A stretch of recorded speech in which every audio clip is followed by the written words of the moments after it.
ស្រីបងប្អូនមើលវីដេអូនេះអ្នកដែលមានបញ្ហាជំងឺកាពះពោះវៀនឥឡូវនេះផ្ញើទៅបាត់ដំបងហើយបងប្អូនស្រីគាត់ឈឺយូរឆ្នាំយូរខែមកហើយឥឡូវតំដាច់ចិត្តផឹកឯង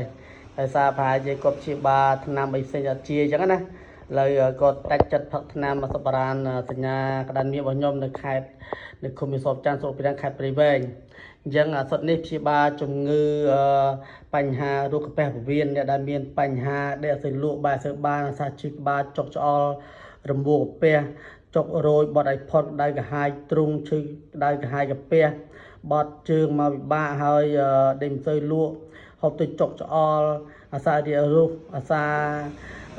ដោយសារយើងធ្វើទុកកាពះក្តៅខកាហាយដេកមិនសូវបានមានរោគកាពះអញ្ចឹងណាពោះវៀនស្អិតអីចឹងទៅអាស៊ីកាពះឥឡូវឆ្នាំនេះជួយបងប្អូនមានបញ្ហាជំងឺកាពះពោះវៀនដូចជាកាពះពោះវៀនយើងអស់ជាតិអំបិលអត់មានជាតិអំបិលឡើងវិញ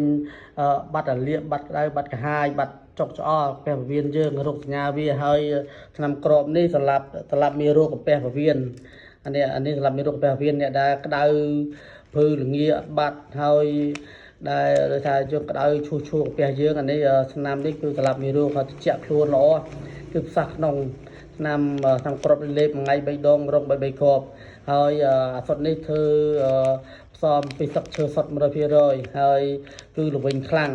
ហើយល្វីងខ្លាំងហើយធ្វើឲ្យយើងជាតិក្តៅហ្នឹងធ្វើឲ្យត្រជាក់ហើយសម្រាប់មានរោគយើងល្អអ្នកដែលមានបញ្ហាលាកកាពះតំបៅរាគរូសក្តៅកុហកកាហាយសាឈឺក្បាលដេកអត់សូវបានហ្នឹងអាហ្នឹងរោគសញ្ញាកាពះពោះវៀនហើយបងប្អូនមើលវីដេអូនេះហើយជួយ like ជួយ share ជួយម្នាក់មួយផងអ្នកដែលមានបញ្ហាជំងឺកាពះពោះវៀនហើយមានវិក័យប័ត្រត្រឹមត្រូវចេញទៅវិក័យប័ត្រនឹងមានរោគនេះឲ្យបងប្អូនមានបញ្ហានេះមើលរោគសញ្ញាឯកទេសព្យាបាលជំងឺកាពះពោះវៀនហ្នឹងបងប្អូនមើលទៅអាការៈដូចយ៉ាងដែរអត់អញ្ចឹងបងប្អូនដែលហូបទៅជីហើយជួយសបផ្សាយផងអញ្ចឹងអ្នកនៅខាងបាត់ដំបងហើយបងប្អូនស្រីឈឺយូរឆ្នាំមកហើយយូរខែមកហើយស្គាល់គាត់តាម Facebook ហើយគាត់តំដាច់ចិត្តហូបឯងហើយអាហ្នឹងមកជប់វាទូថ្លៃហូបបានហូបឆ្នាំ2មុខបានតាម2មុខដាំទឹកផងណាំលេបផងហើយហូបបានមួយខែទៅ40ថ្ងៃហើយបងប្អូនណាដែលមានបញ្ហាជំងឺកាពះពោះវៀនកុំព្រួយបារម្ភអីធានាជាបងប្អូនឈឺកាពះពោះវៀនរ៉ាំរ៉ៃហូបថ្នាំមិនក៏អត់បាត់ហូបថ្នាំណាទៅអត់បាត់អ្នកខ្លះហូបទៅហោះយន្តហោះទៅដល់ប្រទេសថៃអីទៀតទៅស្រុកគេទៀតមកត្រឡប់មកវិញមកព្យាបាលសប្បារានខ្មែរខ្ញុំជាទៅហើយអ្នកខ្លះនៅដល់កូរ៉េអ្នកខ្លះទៅដល់កូរ៉េហើយព្យាបាលអត់ជាទៀតធ្វើការទៅធ្វើពលករហ្នឹងផកជាទៀតមកឆ្នាំខ្មែរខ្ញុំផកជាវិញទៅអរគុណច្រើនអ្នកដែលជឿជាក់នៅខាងសប្បារានខ្មែរយើងហើយ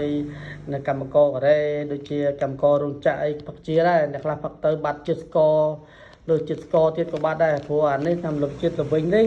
ល្វិញយើងជួយកាត់បន្ថយនៅជាតិស្ករជាតិអាស៊ីតកាពះយើងរាគរូសក្តៅចុកច្អល់អាសាហៀទឹកមាត់គួរទាំងឲ្យហ្នឹងអញ្ចឹងបងប្អូនដែលមានបញ្ហាជំងឺកាពះពោះវៀនបងប្អូនអាចឆាតសួរខ្ញុំបានតាម Telegram 0.6 ការ៉េ 6897 ហើយ YouTube ក៏មាន Page ក៏មានដែរហើយបងប្អូនជឿជាក់ចុះអសុទ្ធបារាណនេះធូរថ្លៃឯងហូបទៅជាមកអំបាច់ចំណាយលុយច្រើនទេឆ្នាំនេះគឺបងប្អូនហូបទៅអស់លុយតិចហើយជាទៀតបងប្អូនបាច់ចំណាយលុយច្រើនអីនឹងពិបាកចិត្តអីទេហើយអសុទ្ធបារាណខ្មែរយើងក៏អត់មានប៉ាសពតដល់អីធំអីណាប៉ាសពតជំងឺអីផ្សេងៗតានាមជា 100% អត់មានប៉ាសពតទេហើយគឺដោយរៀនទទួលស្គាល់ពីក្រសួងសុខាភិបាលថែមទៀតផងមានសញ្ញាបត្រអីត្រឹមត្រូវសញ្ញាបត្រនោះសញ្ញាបត្រហើយរៀនអីបានទទួលវិញ្ញាបនបត្រត្រឹមត្រូវបងប្អូនហើយយើងមិនចេះតែរៀនហើយអានេះសពីដូនតាយើងពីចំនួនដើមមកបងប្អូនមិនចេះតែលេងសើចពីយើងបបពិសោធន៍30 40ឆ្នាំមកហើយពីឪពុកខ្ញុំមកពីកងមកអញ្ចឹងណាចឹងមកដល់ខ្ញុំទៀត3ចំនួនហើយបងប្អូនដែលមានបញ្ហាជំងឺកាពះពោះវៀនសូមលេខទូរស័ព្ទ 0.6 ការ៉េ 6897 082 ដើម 73 ដើម 015 858 757អញ្ចឹងអរគុណច្រើនមើលហើយជួយ like ជួយ share ផងបងប្អូនអរគុណច្រើន